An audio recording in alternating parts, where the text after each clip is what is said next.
తన స్కామ్ నుంచి తాను తప్పించుకోవడానికి, గతంలో తన స్కాముల మీద పెట్టిన కేసుల నుంచి తప్పించుకోవడానికి, ప్రజల దృష్టి మళ్లించడానికి ఎంత అడ్డగోలుగా ఈ కేసును నడుపుతుంది అనే విషయం అందరూ గమనిస్తూనే ఉన్నారు.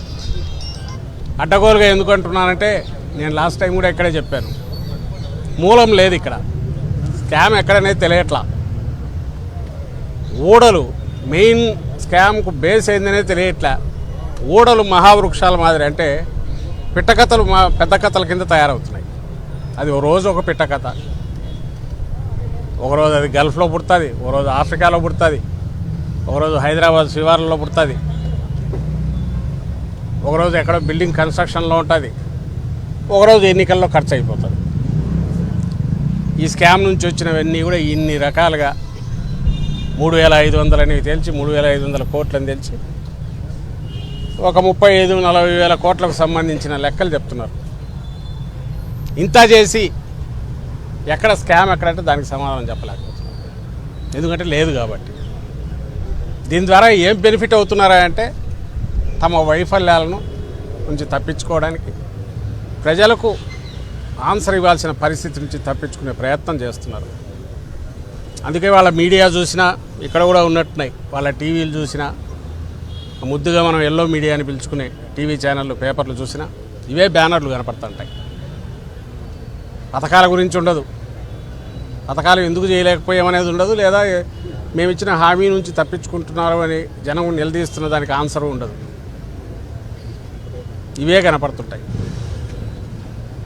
ఇంకో పక్క జగన్మోహన్ రెడ్డి గారు ప్రతిపక్ష నాయకుడిగా ప్రజల్లోకి వెళ్లకుండా ప్రజల్ని ఎట్లా కట్టడి చేయాలనే విషయం మీద రెండో దృష్టి. మూడవది, వీటన్నిటిని మరిపించడానికి ఈయన వారానికి 3 రోజులు ఢిల్లీలోనో హైదరాబాద్లోనో 3-4 రోజులు ఇక్కడ ఉంటే ఆయన విజన్ 2070 గురించో 3010 గురించో చంద్రబాబు నాయుడు గారు అధికారులతో రివ్యూలు. ఇంక ఇది చాలదని ఇప్పుడు సింగపూర్, బహుశా రేపు యూరప్ యుఎస్ కూడా వెళ్తారు. మరి చైనాలో పెద్ద అంత దృష్టి ఉన్నట్లేదు, జపాన్ అంతకుముందు ట్రై చేసినా అయినట్లే, ఇటుపక్క ట్రంప్ దగ్గర కూడా పోతారేమో తెలియదు. ఏతావేత ఇప్పుడు రాష్ట్రంలో ఏముందయా అంటే, ఒక ఈసీఎం ఉన్నాడు, 2 డీసీఎంలు ఉన్నారు. ఈసీఎం అంటే ఎక్స్టర్నల్ సీఎం చంద్రబాబు నాయుడు గారు, 2 డీసీఎంలు, ఒకరు డిప్యూటీ సీఎం పవన్ కళ్యాణ్, ఇంకో డిఫాక్టో సీఎం లోకేష్. వీళ్ళు ఎవ్వరు ప్రజలకు జవాబుదారీతనం తీసుకునే పరిస్థితిలో లేరు, తీసుకోవాలని కూడా వాళ్ళు అనుకోవట్లే. ఎందుకంటే ఈ 4 ఏళ్ళు ఏం జరగదులే, మేమే ఉంటాం, ఆ తర్వాత ఎలాగో ఇది లాస్ట్ చాప్టర్, క్లోజ్డ్ చాప్టర్ అయిపోతుంది. సో ఇక్కడికి సంబంధించినంతవరకు ఎట్లున్నా కూడా ఎవరికి ఆన్సర్ ఇవ్వాల్సిన పరిస్థితి అనే దాంట్లో ఉన్నట్టున్నారు. ఇది ఈరోజు రాష్ట్రంలో పరిస్థితి. Thank you. 11 కోట్లకి సంబంధించినటువంటి వ్యవహారం పైన పదే మీ పార్టీకి రాజకేష్ రెడ్డికి ముడిపెట్టి ముడుపులు తీసుకున్నారని ప్రధానమైన ఆరోపణ చేశారు. సిట్టు కూడా ఈ 11 కోట్లు సీజ్ చేసింది. దీన్ని ఎట్లా చూస్తారు?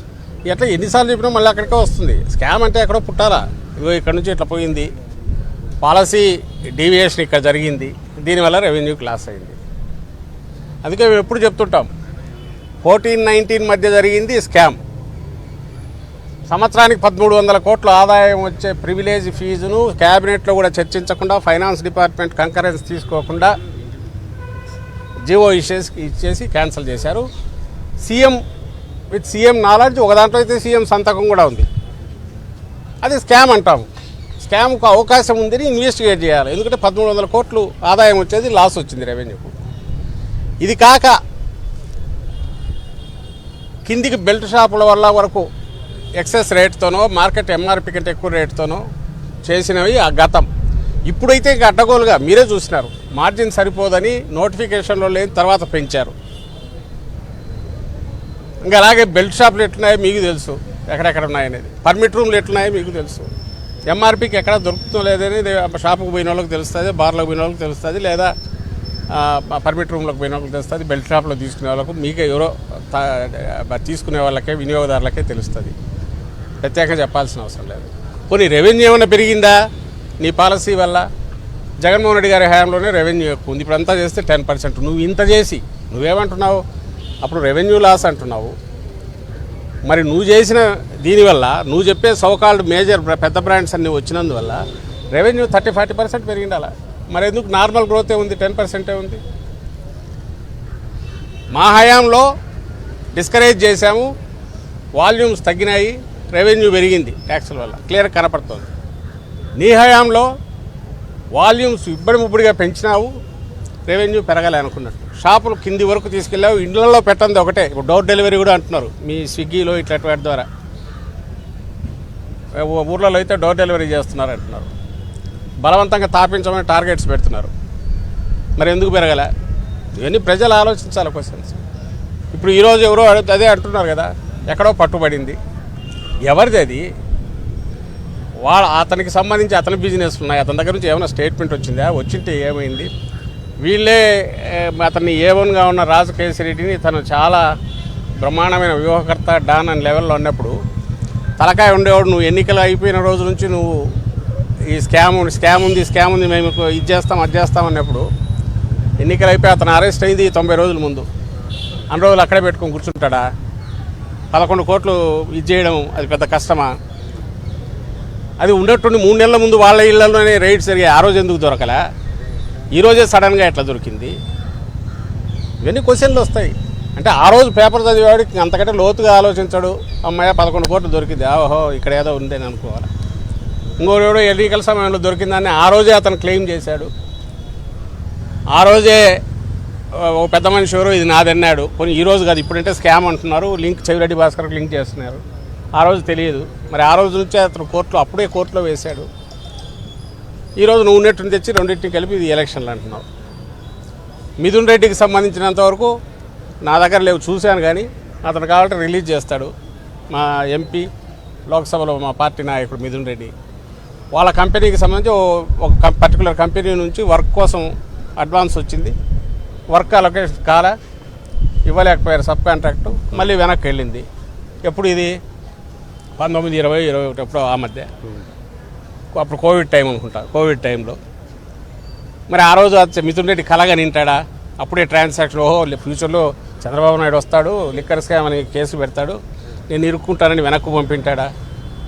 నార్మల్ బిజినెస్ ట్రాన్సాక్షన్ అది లోకేష్ కంపెనీల నుంచి ఇంకోదానికి కనపడతాయి. వాళ్ళ దానికి చుట్టూ చూస్తే వాళ్ళ బసవతారకం ట్రస్ట్ నుంచి కనపడతాయి, ఎన్టీఆర్ ట్రస్ట్ నుంచి కనపడతాయి, హెరిటేజ్ వీటి నుంచి కనపడతాయి, వాళ్ళ దగ్గర ఉండే కాంట్రాక్టర్ల దగ్గర కనపడతాయి. ఇంకా ఎవడైనా సరే బిజినెస్ ట్రాన్సాక్షన్ నువ్వు దానికి సంబంధించి అడగాలనుకుంటే బిజినెస్ సంబంధించి వాడు ఈడీ వాడో ఇంకోడో ఇన్కమ్ ట్యాక్స్లో అడగాలి. అక్కడ వాళ్ళ రికార్డ్స్లో కూడా అది రిఫ్లెక్ట్ అవుతుందని వాళ్ళు అంటున్నారు. అవి దొరుకుతాయి మీకు.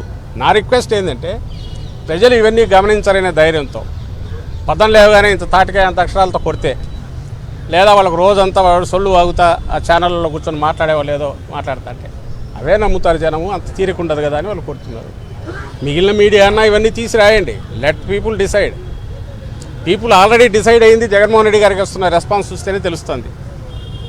వీళ్ళు ఎంత తొక్కితే అంత జనం ఎంత గుంతలు తొక్కుతున్నారు. ఎక్కడైనా విచిత్రంగా కాకపోతే గోతులతో కూడా మీద రోడ్ల తవ్వేస్తున్నారు. గోడలు కట్టినా కడతారేమో నెక్స్ట్ టైం ఆయన ఎక్కడికైనా వెళ్తే.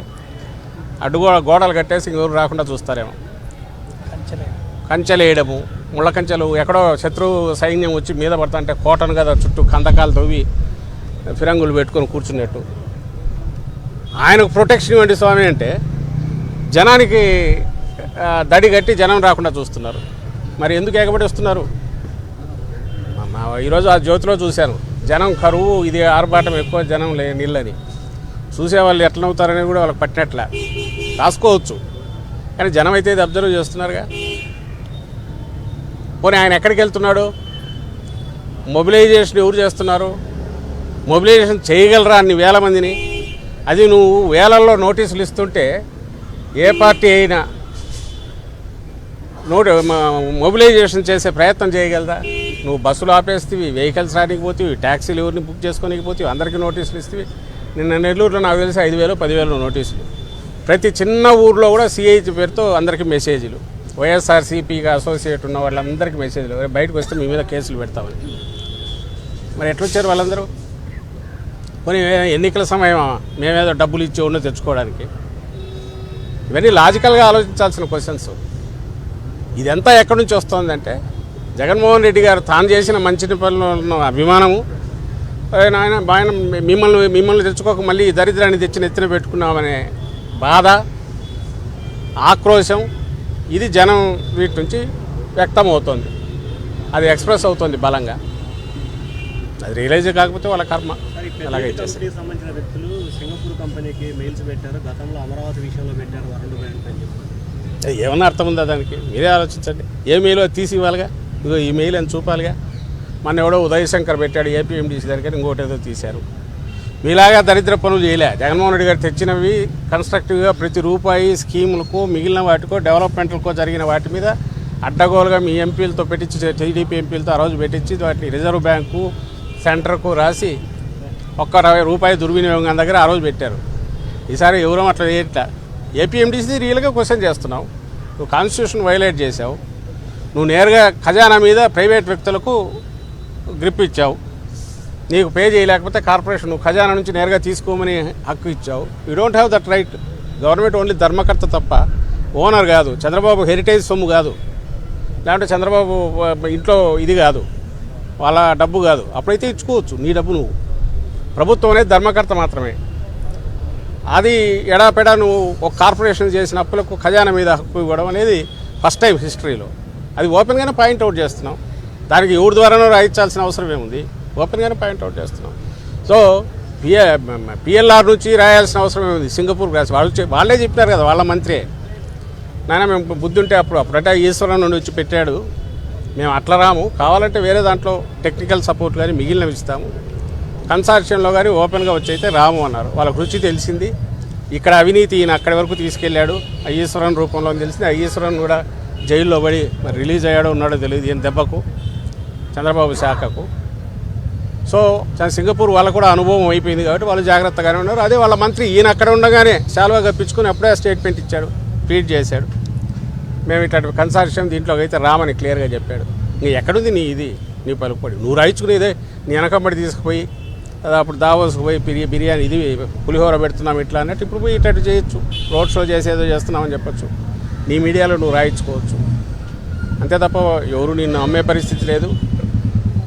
నీ మీడియా మేనేజ్మెంట్ స్కిల్స్ గురించి మేము అక్కడ సరిపోము, జగన్మోహన్ రెడ్డి గారు సరిపోరు, మా పార్టీ సరిపోరు Chandrababu Naidu media management skills మీద. కాబట్టి ఆయన తన గురించి అదే ఇంట్లో ఇక్కడైతే తెలుస్తుంది ఆయన ఏం చేసినాడని, బయట తెలియదు. కాబట్టి అక్కడ ఎన్నైనా చాటింపులు వేసుకోవచ్చు, లేదా అక్కడ పల్లకీలో మూగతలు అవి కూడా చేయించుకోవచ్చు, తనకు ఆ కెపాసిటీ ఉంది కాబట్టి.